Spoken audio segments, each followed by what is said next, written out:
오늘 본문을 가지고 하나님을 향한 감사와 찬양이라는 제목으로 말씀을 나누겠습니다. 성도의 신앙생활에서 가장 중요한 세 가지 요소가 있습니다. 다 아시는 겁니다. 첫째는 살아계신 하나님의 말씀을 읽고 듣는 것입니다. 하나님은 말씀으로 온 세상을 창조하셨습니다. 무에서 유를 만드셨습니다.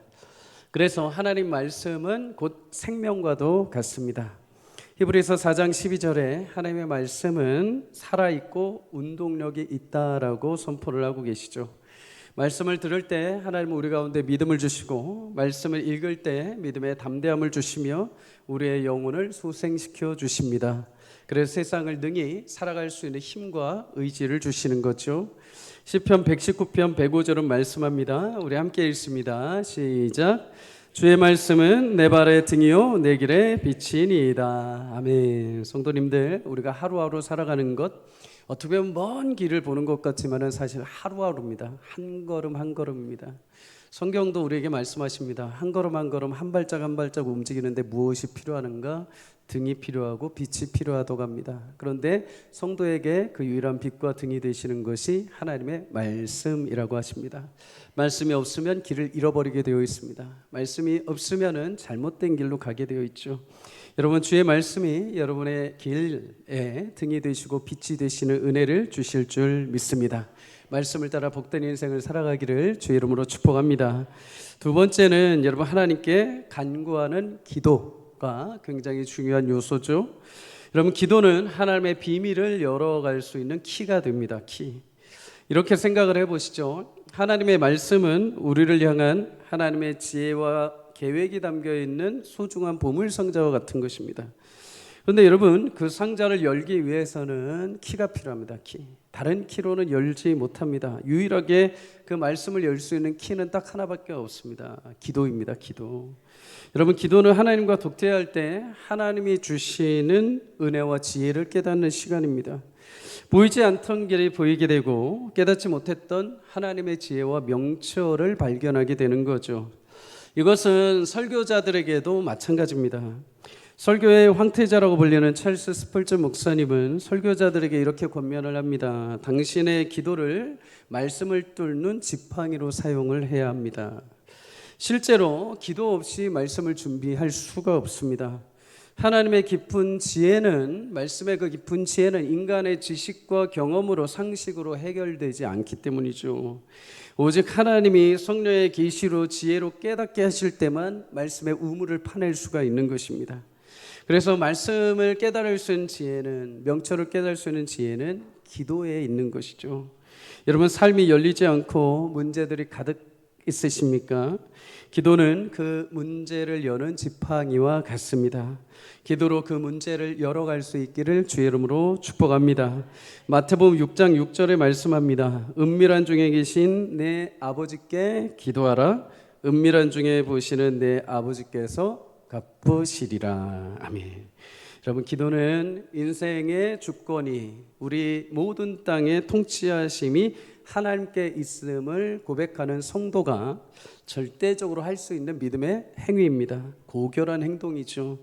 그래서 하나님을 믿는 자들은 하나님을 의지하고 은혜를 기도하며 구하게 되어 있습니다. 또한 하나님이 주인 되심을 믿고 신뢰하는 교회는 그래서 기도가 뜨겁게 타오르게 되어 있습니다. 여러분, 기도가 살아있다는 것은 하나님과 내가 관계가 굉장히 좋다는 것입니다. 여러분, 우리가 대화할 때도 관계가 좋은 사람과 깊이 대화를 하죠. 한 주 동안 내가 관계가 좋고 만나고 싶은 사람과 만나서 대화를 하지, 관계가 어려운 사람과 대화를 오래 하지 않습니다.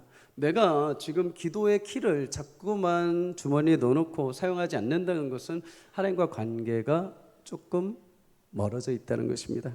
여러분, 하나님과 관계가 멀어져 있다면 다시 기도의 키를 여셔서 가까워지는 은혜가 있기를 주의 이름으로 축복합니다.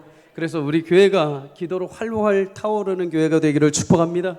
우리 교회가 하나님과 멀어지는 것이 아니라 가까워져서 누구라도 기도의 불길이 타오르기를 바랍니다. 말씀과 기도는 신앙생활에 있어서 중요한 기둥 것 같습니다. 두 기둥입니다. 하나라도 무너지면 집이 무너지는 것처럼 굉장히 중요한 기둥들입니다. 여러분, 말씀과 기도, 이 중요한 두 기둥을 잘 유지하셔서 영적 건강을 늘 언제나 아름답게 세워갈 수 있기를 주의 이름으로 축복합니다. 마지막으로 한 가지 중요한 요소는 바로 하나님께 찬양하는 것입니다. 찬양은 상대방을 높여드리는 거죠. 노래 곡조의 내용을 담아서 표현하는 것입니다. 그런 의미에서 찬양은 하나님을 기뻐하는 자들이 있는 곳이라면, 하나님을 기뻐하며 하나님을 기쁘게 여기는 성도가 있는 곳이라면 언제든지 울려 퍼져야 하는 것입니다. 느헤미야 8장 10절은 말씀합니다. 여호와로 인하여 기뻐하는 것이 너희의 힘이라. 여러분, 우리가 하나님을 기뻐하는 일을 하는 것도 중요하지만 하나님이 우리에게 그 자체가 기쁨이 된다는 사실을 기억하시기를 소망합니다. 하나님 그분 자체가 우리에게 기쁨이 되십니다. 여러분, 대상을 기뻐하는 것과 대상이 기뻐하는 일을 하는 것은 천지 차이죠. 예를 들어 이렇게 한번 표현을 해볼게요. 여러분, 불편하고 무서운 직장 상사가 있습니다. 그런 상사를 여러분 만난다고 한다면 어떨까요? 위축이 되고 긴장이 될 것입니다. 그런데 회사에서 일을 해야 한다면 그 상사가 기뻐하는 일이 무엇인지를 생각을 해야 되죠. 그가 뭐를 좋아할까? 어떻게 하면 그의 마음에 들게 일을 할까? 그래서 그 상사가 내가 일하는 사무실에 딱 들어오면 어떻게 해야 됩니까? 즐거워하는 일을 생각해내야 됩니다. 물론 그 상사는 즐겁지 않습니다. 그런데 즐거워하는 일을 생각해서 얘기를 해줘야 되죠. 오히려 진짜 즐거울 때가 언제입니까? 상사가 사무실을 나갈 때가 즐겁죠. 상사가 없을 때. 여러분, 반면에 그 대상이 즐거우면 어떨까요? 그가 들어옴과 동시에 웃음이 납니다. 그가 이곳에 있음으로 마음이 즐겁습니다. 우리가 하나님을 찬양한다는 것은 하나님 그분 자체가 너무 좋기 때문입니다. 나에게 구원을 베푸시고 그분 자체가 너무 좋고 즐겁기 때문에 찬송을 드리는 것입니다. 성경의 말로 하자면 그 하나님을 우리가 사모한다라고 표현을 합니다. 사모한다. 다윗은 늘 어떤 상황에서도 그 주님만을 계속 사모했습니다. 시편 84편 10절에 그래서 주의 궁정에서 한 날이 다른 곳에서의 첫날보다 더 좋습니다. 주의 궁정, 성전이 아름다워서 그럴까요? 아니요. 그곳에 내가 사모하는 주님이 계시기 때문입니다. 다른 어떤 화려한 다윗성에서 내가 첫날을 보내도, 내가 화려한 음식이 가득 차려져 있는 집에서 첫날을 보내는 것보다도 단 하루를 살아도 내 사모하는 주님이 거하시는 그곳에 내가 하루를 인생을 살아도 그곳에 있는 것이 나에게 기쁨이라는 것입니다. 여러분, 그것이 고백되어서 찬양으로 나오는 거죠.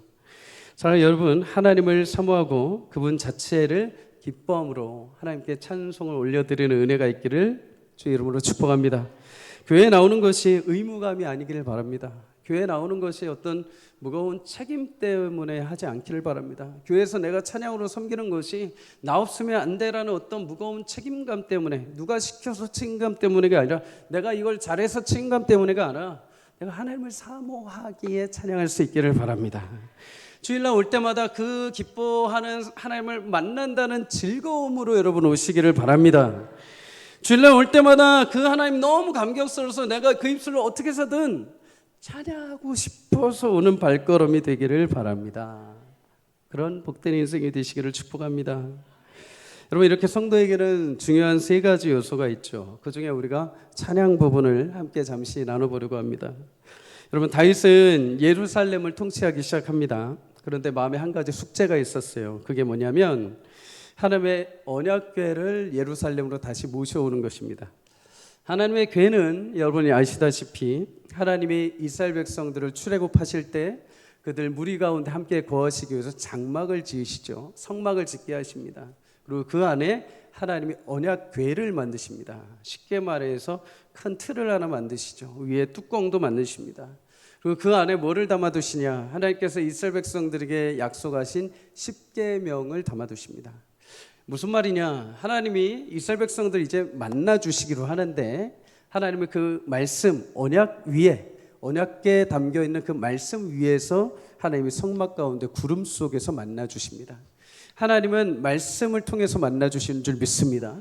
그냥 어떤 상상 속에서 만나신 게 아니라 하나님의 약속 가운데 만나 주시는 것입니다.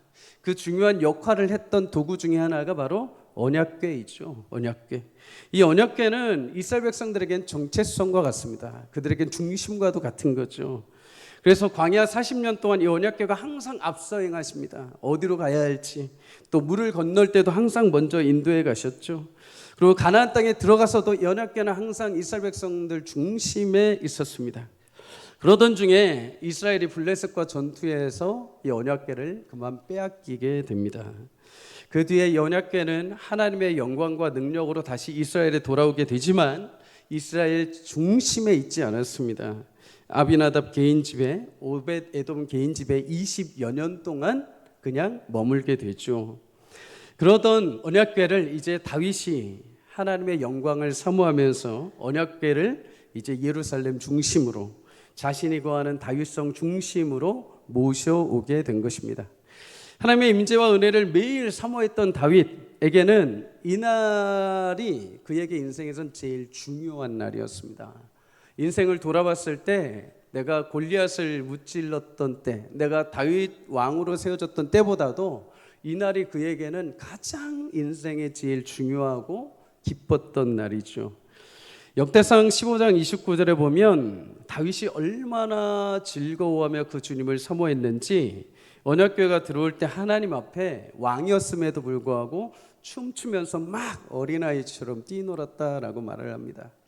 우리 아이들에게, 여러분 부모님에게 선물을 뭐 줄 거야 이렇게 약속을 하고 그날이 오면 아이들이 어떻습니까? 아빠 내일 모레 사줄 거지, 아빠 내일이지 하면서 학교 딱 갔다 오면 이제 막 뛰면서 들어옵니다. 아빠 이거 사왔어 하면서. 다윗이 그런 겁니다. 하나님이 모셔오는 그날을 기대하고 고대하고 하나님이 언약궤로 오시는 그날 너무나 기뻐서 막 뛰고 찬송을 하는 것입니다. 사랑하는 여러분, 하나님 앞에 어린아이와 같이 찬양하는 은혜가 있기를 주 여러분을 축복합니다. 내 나이가 이렇게 됐는데, 내가 신앙의 연륜이 이렇게 됐는데, 아니요. 하나님 앞에 우리는 아주 작은 어린아이와 같은 자들입니다. 하나님 앞에 마음껏 찬양하고 기뻐할 수 있기를 축복합니다. 하나님이 너무 즐거워 찬양했던 다윗과 같은 마음이 우리 가운데 오늘 이 자리에 부어주기를 주의 이름으로 축복합니다. 우리에게 예배나 기도나 찬양은 어떤 규정, 어떤 체계가 아닙니다. 성도들이 주님 안에 자신들이 누리고 있는 그 행복과 주님을 향한 기쁨을 자연스럽게 표현하는 것이죠.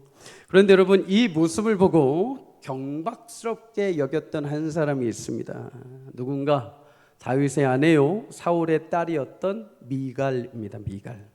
15장 29절에 보면 미갈은 창밖으로 다윗이 춤추고 막 들어오는 것을 눈으로 보게 됩니다. 창밖에서 이렇게 보면서, 다윗을 보면서 나도 다윗처럼 찬양해야지 라고가 아니라 다윗을 보면서 속으로 뭐라고 했느냐? 업신여겼다라고 말합니다. 업신여겼다. 경멸하였다. 하찮게 여겼다라는 것이죠. 여러분, 미갈은 왜 하나님을 향해서 찬양하는데 격이 없이 즐겁게 하나님을 송축하는데 그렇게 다윗이 찬양 모습을 보면서 경멸을 했을까요? 사실 미갈은 그 전까지 그런 찬양을 본 적이 없습니다. 미갈의 믿음의 대상은 누구였습니까? 사울이죠. 사울. 그의 아버지 사울입니다. 사울은 그 전까지 항상 자신의 왕권을 가지고 채통을 지켰습니다. 자신의 이름을 위해서라면 무엇이라도 했던 사람입니다. 하나님 앞에 신실하게 예배하는 것보다도 자신의 위엄을 드러내는 게 더 중요했던 인물입니다. 그래서 사무엘이 제사를 지내러 오기 전에 마음이 급해서 자기가 먼저 제사를 지내버리죠. 여러분, 그런 모습 속에서 딸 미갈은 사울을 통해서 하나님을 경외한다는 것, 찬양한다는 것을 한 번도 본 적이 없습니다. 그저 아비 사울은 채통을 지키며 하나님 앞에 언약궤를 높게 두고 앞에 두고 찬양하는 사울이 늘 언제나 점전을 빼고 자신의 영광을 취했던 모습 그대로 바라보면서, 근데 다윗이 어떻게 저렇게 경박하게 찬양하면서 멸시했던 것이죠. 사랑하는 여러분, 우리의 예배의 태도를 우리 자녀들이 보고 배울 줄 믿습니다. 여러분이 하나님과 가까이 가는 그 기쁨을 자녀들도 함께 누리게 될 줄 믿습니다. 하나님을 경외하고 하나님을 기뻐하고 찬양하는 그 모습을 우리 자녀들도 똑같이 찬양하고 배우게 될 줄 믿습니다. 여러분, 한 사람은 하나님 앞에 정신없이 기쁘게 찬양하고 한 사람은 그 과정을 굉장히 경멸히 여겼습니다. 그런데 여러분, 두 사람의 결과가 완전히 판이하게 달라집니다. 여러분, 하나님을 기뻐하며 하나님을 찬양했던 다윗, 하나님은 그의 찬송과 예배를 기뻐하시며 그에게 약속하신 대로 솔로몬을 왕으로 세우게 하시고 솔로몬을 통해 성전을 짓게 하십니다. 그리고 다윗의 영광을 약속하신 대로 이어주시죠. 하지만 찬양할 때 구경하며 판단하며 업신여겼던 미갈에 대해서 사무엘하 6장 23절은 이렇게 말합니다. 그렇게 함으로 사울의 딸 미갈이 죽는 날까지 그에게 자식이 없으니라. 사랑하는 여러분, 그 당시에 자식이 없다는 것은 하나님께서 그의 태를 막으셨다는 의미이기도 합니다. 하나님을 경외하는 자, 하나님을 예배하는 자가 있다는 것은 그곳에 하나님의 임재가 임한다는 것입니다. 하나님을 예배하는 자들 업신여겼다는 것은 그 예배를 받으시는 하나님 또한 업신여겼다는 거죠. 하나님 그런 미갈을 향해서 그의 태를 닫아버리십니다. 사랑하는 여러분, 우리 예배할 때 부탁드립니다. 찬양할 때 구경꾼이었던 업신여겼던 미갈이 되지 않기를 주의 이름으로 축복합니다.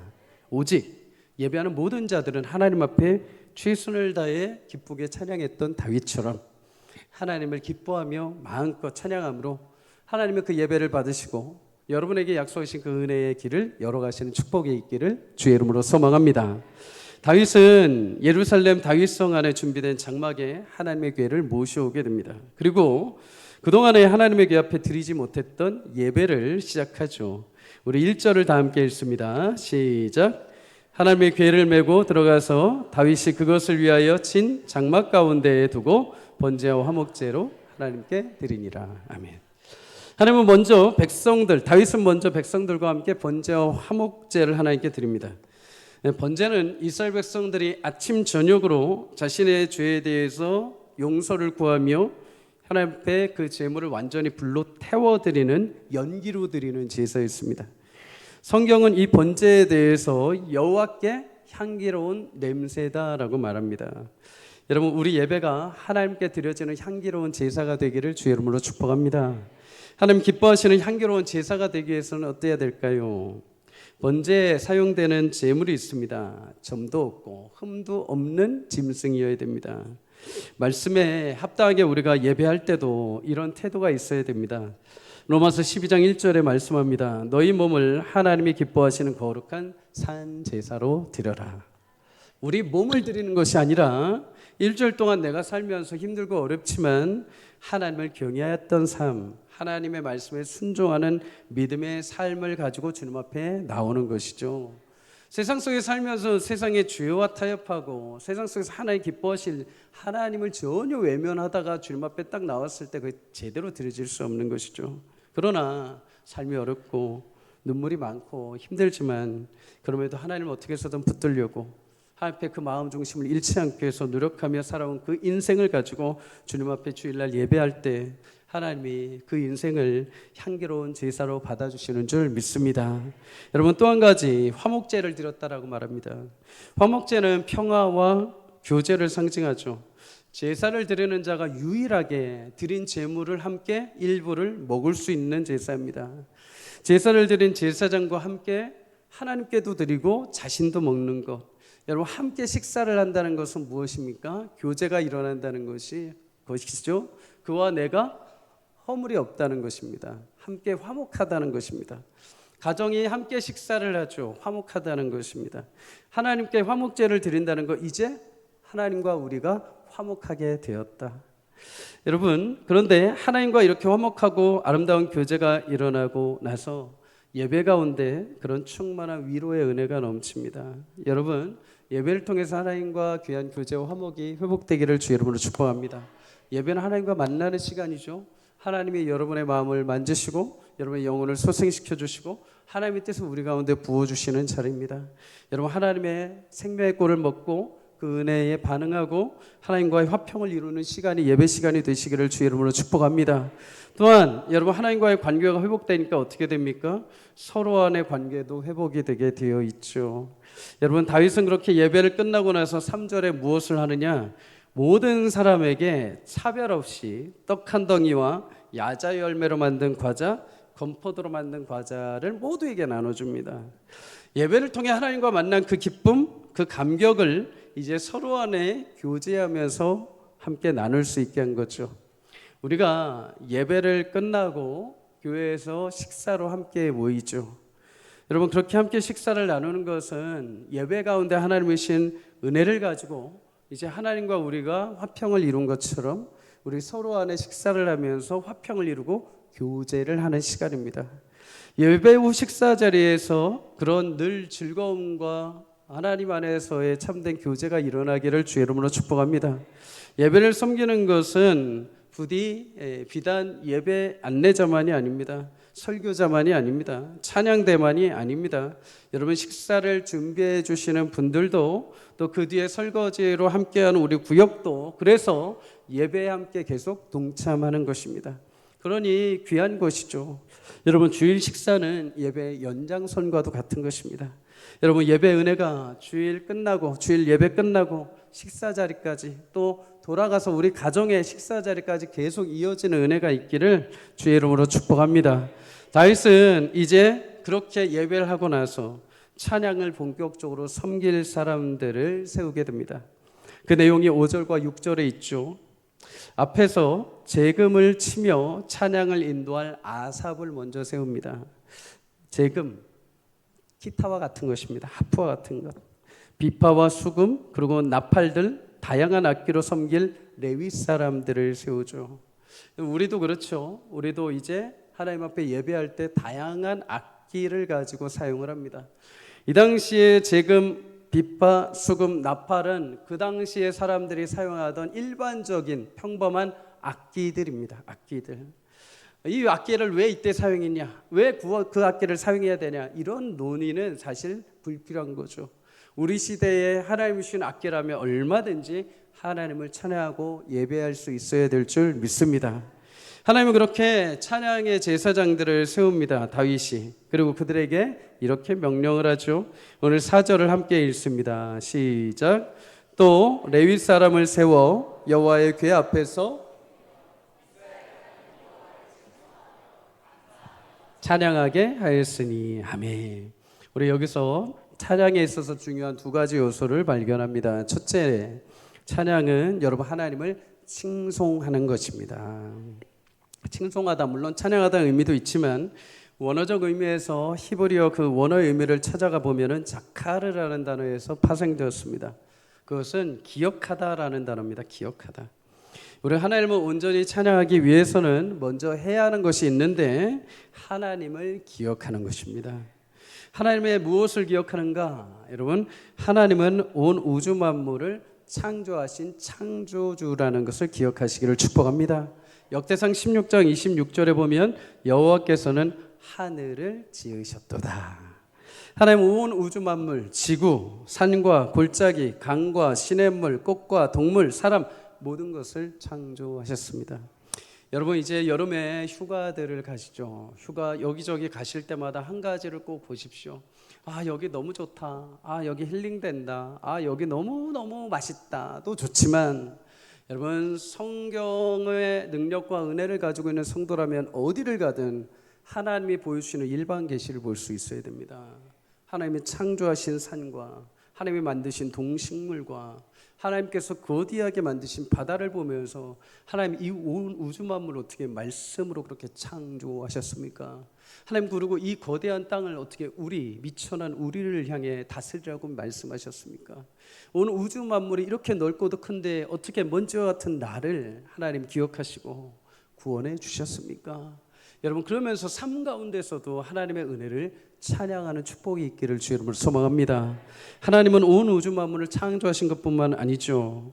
역대상 16장 12절에 13절은 이렇게 말합니다. 함께 읽습니다. 시작. 그의 종 이스라엘의 후손 곧 택하신 야곱의 자손 너희는 그의 행하신 기사와 그의 이적과 그의 입의 법도를 기억할지라. 아멘. 창조주 하나님께서 너희 이스라엘 조상 아브라함과 야곱과 이삭에 주신 그 약속을 지키시기 위해 행하신 놀라운 기적과 역사를 기억하라는 것입니다. 여러분, 역대상 우리가 말씀을 나눈 것처럼 포로에서 돌아온 이스라엘 백성들, 희망이 없는 백성들에게 선포하시는 말씀이죠. 그들은 예배도 신앙도 찬양도 기도도 다 끊어져 버렸습니다. 낙심된 상황이 있죠. 그런데 역대상은 그들에게 말합니다. 하나님의 창조주, 조상과 맺었던 언약을 신실하게 이어가신 그 하나님, 홍해를 가르시고 불기둥과 구름기둥으로 너희를 인도하시고 여리고를 무너뜨리시고 약속의 땅 가나안에 이루셨던 그 하나님이 너희에게도 그 약속을 신실하게 이뤄가실 것이다. 그거 기억해라. 그리고 다시 예배를, 찬양을 회복하라는 것이죠. 여러분, 기억한다는 건 참 신비한 능력이 있는 것 같습니다. 며칠 전에 제 목양실에 갑자기 누가 똑똑한 거예요. 그리고 갑자기 불쑥 청년 하나가 들어온 겁니다. 우리 전사님이 인도해 주셔가지고 처음에 이 친구를 보는데 얼핏 많이 봤다, 아는 것 같다, 동시에 신천지인가? 뭐 이런 생각이 들 정도로.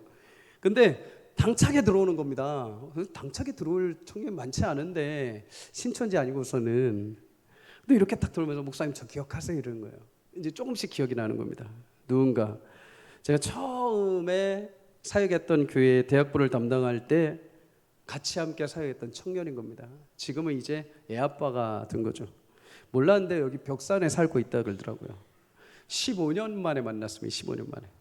항상 요 앞에 지나가면서 아 여기 교회 있구나, 다른 교회 다닙니다. 교회 있구나 하면서 이렇게 지나가다가 아 이 교회는 어떤 목사님들 계시지 하면서 이렇게 찾아봤답니다. 그러면서 이제 발견한 거죠. 그리고 들어온 거예요. 근데 여러분, 둘이서 앉아서 15년 전에 이야기를 기억하면서 하는데 신기하죠. 마치 혼자 있을 때는 기억이 잘 나지 않았습니다. 근데 둘이 앉아서 이렇게 대화를 하고 기억하는데 마치 어제 일처럼 생생하게 막 기억이 나는 겁니다. 그리고 함께 사역했을 때 하나님이 이루셨던 그 위대한 일, 훈련할 때 그 기뻤던 일, 단기 선교하면서 역사하셨던 일, 예배하면서 감격했던 일들이 막 일어나면서 마치 다시 하나님이 마음을 막 뜨겁게 해주시고 다시 하나님이 그런 일들을 이제 이루시겠구나라는 막 기대가 막 일어나는 것입니다. 여러분, 그런 겁니다. 여러분, 하나님이 이루신 것을 우리가 기억한다는 것은 과거의 추억만 떠올리는 것을 멈추지 않습니다. 마치 오늘 현실에 하나님의 역사를 다시 소환하는 것과 같습니다. 다른 말로 바꾸자면 현실을 영적으로 바꾸는 것이죠. 이것을 잘했던 인물이 다윗입니다. 다윗은 과거에 골리앗 앞에 섰을 때 싸움을 마주했을 때가 있죠. 당시 다윗의 현실은 거대한 골리앗입니다. 이건 현실입니다. 그런데 그 앞에, 현실 앞에 다윗이 무엇이라고 고백을 하냐면 나는 만군의 여호와의 이름으로 너에게 나간다라고 말을 합니다. 다윗은 과거 조상 때 아브라함 때부터 인도해 오신 하나님, 수많은 전쟁에서 지키신 하나님, 홍해를 가르고 여리고를 무너뜨리셨던 그 하나님, 그 위엄 많으신 만군의 여호와 하나님의 역사를 기억하고 그날 그 하나님을 자신의 현실 가운데 소환한 거죠. 다시 말해 지금의 현실을 영적인 현실로 바꿔버린 것입니다. 이제 그렇게 될 때 어떻게 됩니까? 골리앗의 싸움은 이제 내 싸움이 아니라 하나님의 싸움이 되어버린 것입니다.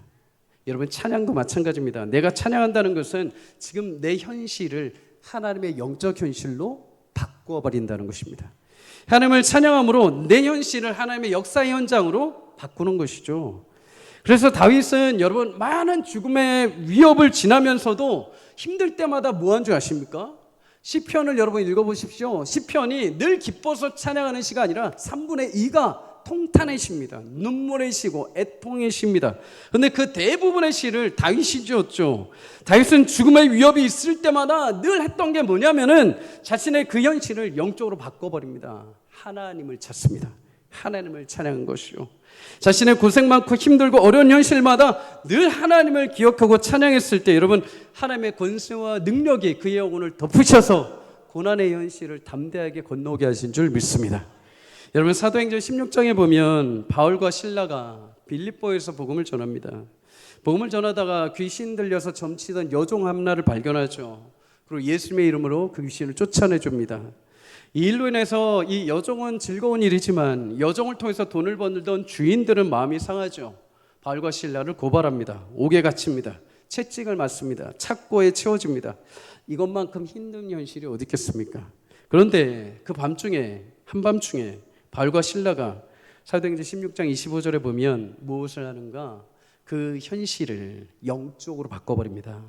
기도하고 하나님께 찬송했다라고 말합니다.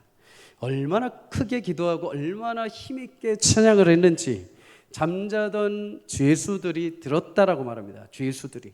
여러분, 그 밤에 죄수들이 들었다는 것은 잠을 자고 있는데 시끄러울 정도로 찬양하고 기도해서 깼다는 것이죠. 여러분, 그 뒤에 어떤 역사가 일어납니까? 큰 지진이 일어나고 옥토가 움직이고 문이 열리고 메인 것이 벗겨진 하나님의 역사가 일어난 줄 믿습니다. 여러분, 오늘도 말 못할 현실 가운데, 어려운 현실 가운데 계신 분들이 있습니까? 낙심되어서 찬양할 힘마저도 잃어버리고 입을 꾹 다물고 계셨던 분들이 있습니까? 여러분, 태초부터 나를 택하시고 그 사랑을 완성하시기 위해 독생자 예수님마저도 십자가에서 희생시킨 그 하나님의 사랑을 기억하며 오늘도 그 예수님을 부활시키신 주의 권능과 능력이 오늘 내 눈물의 현실을 찬송과 부활의 역사로 바꿔주실 줄 믿습니다. 그것을, 그 현실을 하나님의 역사의 현실, 하나님의 기적으로 바꿔가시기를 주의 이름으로 축복합니다. 찬송으로 바꿔가시기를 축복합니다. 여러분의 저주받은 현실, 여러분의 애통하는 그 현실, 그 자리에 머물러 계시지 마십시오. 여러분, 그때 진짜로 찬송을 해야 되는 겁니다. 힘들고 진짜 어려울 때 내 영혼이 도저히 침체돼서 죽을 것 같고 아무리 생각해도 막다른 골목에 있을 때에 하나님을 찬양하는 것입니다. 하나님을 부르는 것이죠. 하나님밖에 없습니다. 그럴 때 하나님 절대적인 능력으로 여러분의 영혼을 건지시고 역사하실 줄 믿습니다. 그래서 찬송은 현실을 이기는 힘이 됩니다. 찬송할 때 하나님의 찬송하는 그 사람에게 임재하셔서 놀라운 은혜를 주십니다. 나 혼자 꿍꿍 싸매고 있으면 내 현실이지만 내가 찬양할 때 하나님이 임재하셔서 하나님의 역사가 됩니다. 여러분, 그러니 집에 돌아가셔서 마음이 울적하고 힘들고 어려울 때마다 이 사람 저 사람 찾으면서 뒷얘기하고 이런 얘기하고 하소연하기보다 찬양을 트십시오. 찬양을 틀고 들으십시오. 그리고 내가 고백하십시오. 하나님, 내 현실이 하나님의 현실이 되게 하여 주시옵소서. 내 현실이 하나님이 통치하시는 영적인 상황이 되게 하여 주시옵소서. 그럴 때 하나님의 역사가 일어나게 될 줄 믿습니다. 여러분, 두 번째로 찬양은 감사하는 것입니다. 감사. 오늘 다윗은 레위 사람들에게 칭송하고 감사할 것을 먼저 명령하죠. 여러분, 하나님께 감사한다는 것은 다른 말로 표현하자면 내가 주님을 만나고 주님의 은혜를 경험한 간증이 있다는 것입니다. 여러분, 은혜를 받은 자가 감사하고 감사하기에 찬양할 수 있습니다. 그리고 그것을 다른 이들에게 선포할 수 있는 거죠. 근데 여러분, 이 감사를 누구에게 먼저 하라라고 말하냐면 7절에 보면 다윗은 찬양대로 섬기는 아삽과 레위 형제들에게 먼저 너희가 감사해라 라고 말합니다. 여러분, 찬양은 감사요. 그 감사는 주님과 만난 놀라운 간증의 선포입니다. 그것을 고백하고 알리는 것이 찬양이죠. 그래서 여러분, 찬양의 주옥 같은 시가 담긴 시편은 찬양의 시를 지은 모든 저자는 모두 다 자기가 경험한 간증들이 고백되어 있는 것입니다. 찬양에 있어서 음악적인 탁월함도 중요합니다. 그러나 또 중요한 것은 찬양하는 사람이 주님과 만난 놀라운 간증이 있어야 될 줄 믿습니다. 하나님은 찬양의 인도자인 아삽에게 먼저 너희가 하나님을 만난 그 감격과 은혜에 감사할 수 있어야 된다라고 선포를 합니다. 여러분, 먼저 하나님의 은혜와 하나님의 영광을 체험한 사람들, 그런 자들이 찬양으로 영광 올릴 수 있는 것이죠. 우리 교회 모든 찬양을 담당하는 분들에게 하나님 이런 은혜를 주시기를 주의 이름으로 축복합니다. 내가 너무나 감격스러워서 내 입술로 찬양할 때 그 영성의 은혜가 흘러넘치는 거죠. 여러분, 찬양을 들을 때 우리가 한 소절을 들을 때 영혼의 울림이 있는 것과 내 귀를 좋게 하는 것과 두 가지를 여러분 구분하셔야 됩니다. 여러분, 아무런 영성이 없는데도 얼마든지 내 귀를 좋게 해서 아름답게 들리게 만들 수 있습니다. 근데 여러분, 영성이 있는 자들, 다시 말해 그의 인생에 하나님을 진득하게 만나고 하나님의 은혜를 체험한 간증이 있는 영혼의 고백에는 그 영혼의 마음이 담겨 있습니다. 그래서 그 영혼이 부르는 한 소절만 들어도 마음이 하나님을 향하게 되어 있습니다. 그런데 그냥 기교로 부르고 기교로 화려하게 하면은 귀는 굉장히 화려합니다. 그런데 하나님 앞에 내가 가지 않습니다. 그 사람, 그 악기, 그 화려한 차량 내게만 갑니다. 그리고 끝나버립니다. 와, 잘한다들 하고 끝나버리는 거죠. 아니요, 진짜 영성 있고 진짜 하나님을 만난 사람들의 찬양을 듣게 될 때 우리가 그를 통해서 하나님을 보게 될 줄 믿습니다. 제 인생에 아직도 기억에 남는, 우리 찬양 반주하시는 분들도 너무 잘하시지만 기억에 남는 찬양 반주자가 한 분이 있습니다. 제 청년 때 찬양했던 사람입니다.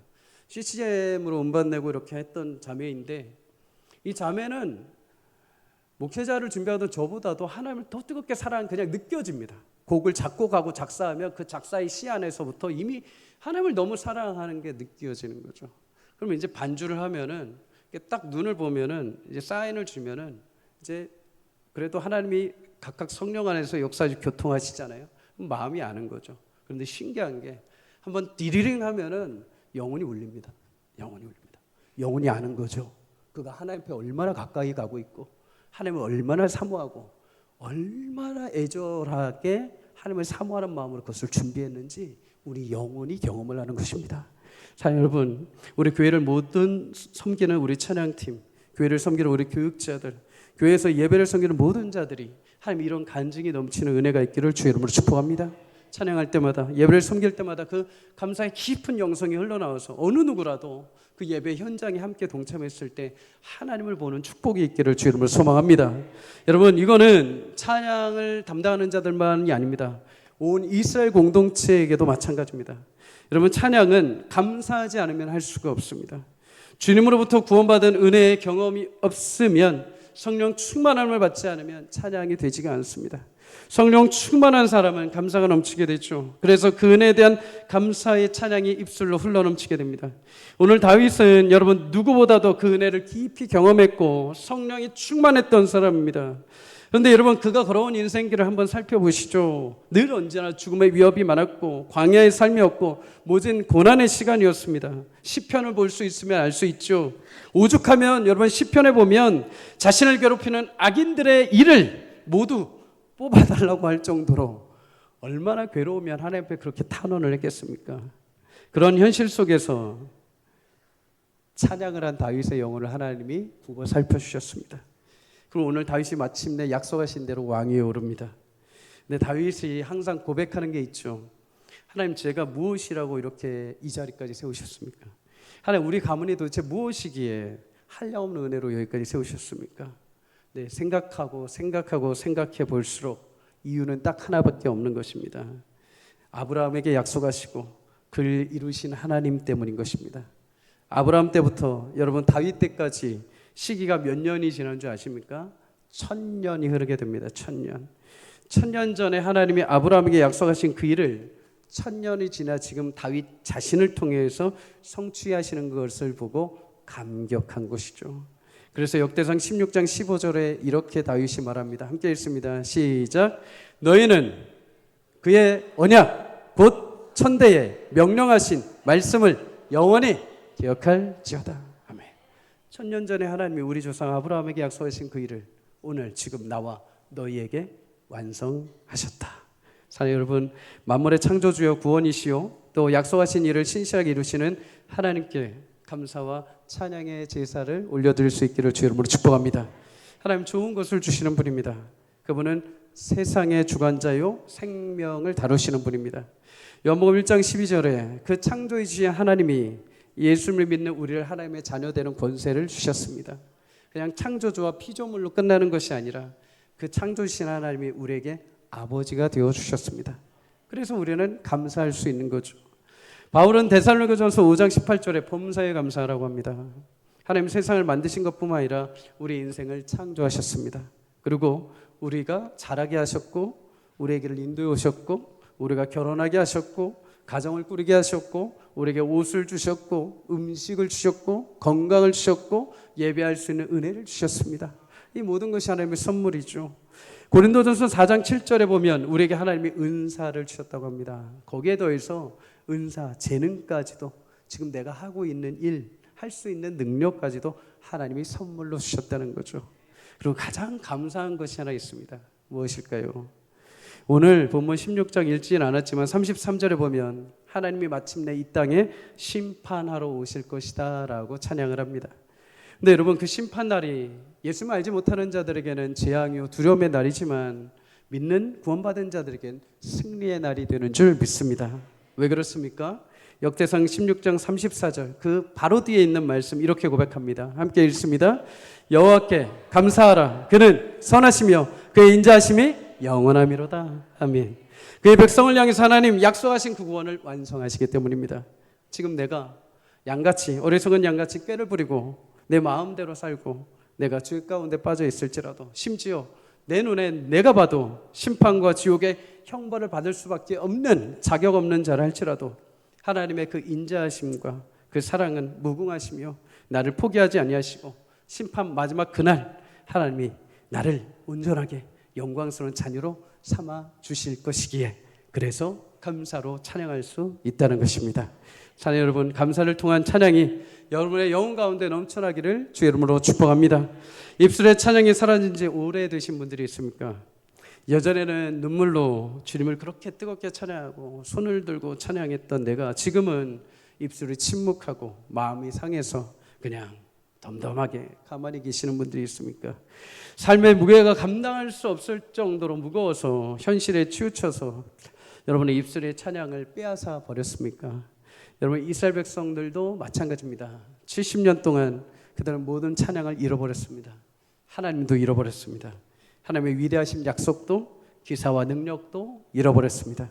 하지만 다윗이 사망의 음침한 골짜기를 다닐지라도 내 잔이 넘치나이다 라고 고백한 것처럼 여러분, 우리 입술에 하나님이 다시 찬양의 잔이 넘치게 하실 줄 믿습니다. 시편 100편 4절은 이렇게 말합니다. 함께 읽습니다. 시작. 감사함으로 그의 문에 들어가며 찬송함으로 그의 궁정에 들어가서 그에게 감사하며 그의 이름을 송축할지어다. 아멘. 여러분, 우리 입술에 다시 하나님이 찬송의 옷을 입혀주시기를 주의 이름으로 축복합니다. 찬양은 상황에 따라서, 기분에 따라서 하는 것이 아닙니다. 하나님을 보는 모든 자에게 찬송할 수 있습니다. 하나님, 오늘도 그 상황과 현실을 넘어 하나님을 신뢰하며 찬양하는 모든 자들에게 하나님의 거룩한 영광과 역사의 약속을 이어가실 줄 믿습니다. 찬양함으로 여러분의 현실을 하나님의 영적인 상황으로 바꿔가시길 축복합니다. 찬양함으로 힘을 얻을 수 있기를 주의 이름으로 축복합니다. 찬양함으로 하나님이 회복하시는 역사를 맛볼 수 있기를 주의 이름으로 소망합니다. 그런 한 주를 함께 찬양하며 살아가기를 주의 이름으로 간절히 소망합니다.